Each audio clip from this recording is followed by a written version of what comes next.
Welcome, everyone, to another edition of Marketing the Invisible. I'm Tom Poland, joined today by Cynthia Dearin. Cynthia, very warm welcome. Where are you hanging out? I'm in Sydney today, Tom.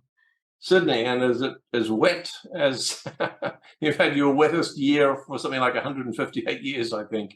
Is it wet today or is the sun shining? It's neither. It's kind of ominously grey and threatening to rain, but not raining right this second.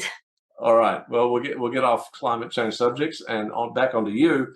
For those of you who don't know Cynthia, she has got a fascinating background in foreign affairs, international relationships.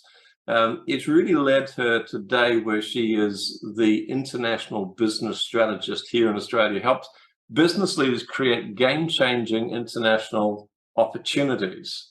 And it is absolutely fascinating once we get our blinkers off and stop thinking about our own town, city, state, country, or wherever you are in the world, and cast your eyes to the enormous opportunity that you could be presented with if you go global. Cynthia established Dearin Associates when she realized that although there's never been a better time for companies of all sizes to go global, most of us don't even know where to start. So Cynthia, I'm going to be all ears. Let's kick off our 7 minutes. Don't hit the end button, Tom. Hit the 7 minute start button. Here we go. 7 minutes starts now. Question number one is, who is your ideal client? Great question. So look, I love to work with companies, often manufacturing companies, turning over between $2 and $20 million who are looking to go global. Sometimes these will be established companies that have kind of run out of runway in their home market, and they're looking around and thinking, not sure if we can grow too much more here. Wonder what we could do overseas. Some companies who've never done anything before and have just seen an opportunity and thought, let's check that out. And some are companies who've had a go at selling internationally or expanding internationally. They've done it in a fairly ad hoc way and it just hasn't worked out how they'd hoped. And so they're coming around for another go to try and do it better. All three of those types of companies are the ones that I love to work with to help them create and accelerate a strategy into a new international market. It sounds like the common denominator is they've got something that's working in their domestic market. Most of the time. I mean, occasionally there are companies like the company Aussie Bum, which was the company that made men's undies and sent them out on a subscription service, 1 pair a month.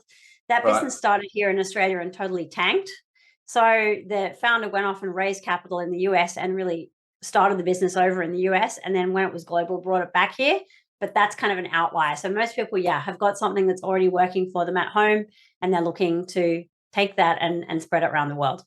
Perfect. Thank you for that. 5.5 minutes left. How would you define the problem that you solve for these clients?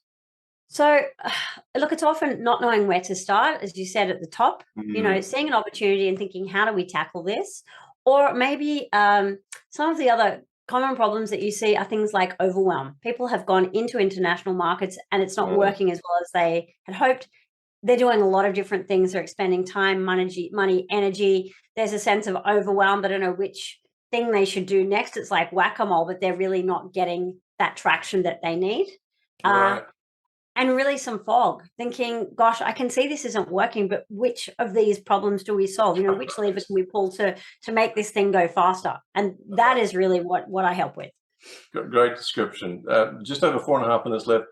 Just a few. The question number 3 is, what are the symptoms that your ideal clients are feeling before they engage your services? What's going on that would give them kind of a heads up that they should be reaching out to talk to you? Well, look, some of those things that I mentioned a minute ago. So maybe spinning their wheels, lots of activity, but not much traction, or lots of opportunity and feeling overwhelmed because you don't know which direction to go to. So sometimes people come and say, I've got 5 markets in mind. Let's do 5 markets. And at the same time, they're looking incredibly stressed. And I usually say, that's a terrible idea. Why. Let's do 1, and then going on guesswork, people thinking, well, I can try this, but I'm not really sure that this is going to work. So, guesswork, no traction or low traction, and that feeling of overwhelm. Yeah, one of the secrets of success is you don't really have to be that smart. You just have to be smart enough to know how dumb you are and reach out for help. Know what you don't know. Know what you don't know, and be prepared to find someone that can help you with that. So talking about that, question 4, what would you say are the couple of top mistakes that people make when they launch overseas? You probably already mentioned one, trying to tackle multiple markets simultaneously. Yeah, look, I think multiples of everything, multiple markets, multiple client types, multiple channels to market, multiple marketing approaches. It's just too much of everything. I think also taking an ad hoc approach. People often go global because they get inquiries coming in from overseas and they think, oh, that must be where the market is, when in fact maybe it's just 1 or 2 orders coming in. I had a conversation with a company the other day that is turning over is turning over $6 million, and when I asked how many countries they were selling into, they said 100. And I said, you're selling into 100 countries and you're only making $6 million. That's an average of $60,000 a country. But what it means is some countries are probably making them $10 a year and some are making a bit more than that. But that kind of company is doing way too much and getting a subpar result. And that's a pretty serious mistake. Thank you. 2.5 minutes left. Question 5, a top tip, if you like, of valuable free actions. It's not going to solve the whole problem, but it might take folks a step in the right direction. What do you got? Get laser focused. This is my absolute number 1 top tip. We can't really do it here because some people are just listening on audio, but if I can get you to imagine a pyramid in your mind, and the pyramid has got 6 layers in it. In the bottom layer, it says market, so $1 million market. The next layer says ideal international client. The next layer says powerful product. The next one says traction channel. The next one says powerful promotions. The next one says 1 year. What I want you to do is think about one answer for each category. So what I try and get my clients to do is to focus down to one market that they want to focus on, one country that's going to deliver them $1 million or the next million, one type of client that they're going to target for a start, one product, a very small suite of products, not every SKU that you have, one go-to-market approach. So you're doing e-com or you're doing distribution or direct, but pick one and then one marketing approach and then do it for 1 year. Dial it in, do it for 1 year. Stop trying to do, 15 things in each category. Fabulous model. Where can people go to find out more about your work? So I released earlier this year a book, Business Beyond Borders, Take Your Company Global. If you would like a free copy of that and you don't mind to read a PDF, you can get it in our private Facebook group, which is called the Go Global Go Getters. So if you go to Facebook and type in Go Global Go Getters, you can find it there. If you would like a hard copy, you can go to our website, dearinassociates.com, and navigate to the book page.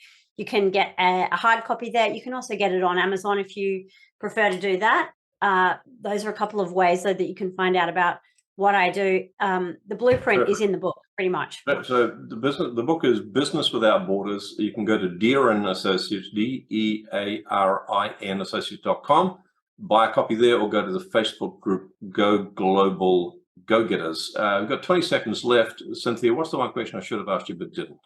You should have asked me about the painting that's over my left shoulder here in the background. 15 seconds, tell us about the painting. My uncle painted it for me when I was 4. His name is Cedric. He's gone all around the world with me, and some people think he was taking drugs. The guy in the picture, not my uncle. It's amazing. Cynthia, thanks so much for your time and your insights. Great to meet you, Tom. Thanks for checking out our Marketing the Invisible podcast. If you like what we're doing here, please head over to iTunes to subscribe, rate us, and leave us a review. It's very much appreciated. And if you want to generate 5 fresh leads in just 5 hours, then check out www.5hourchallenge.com.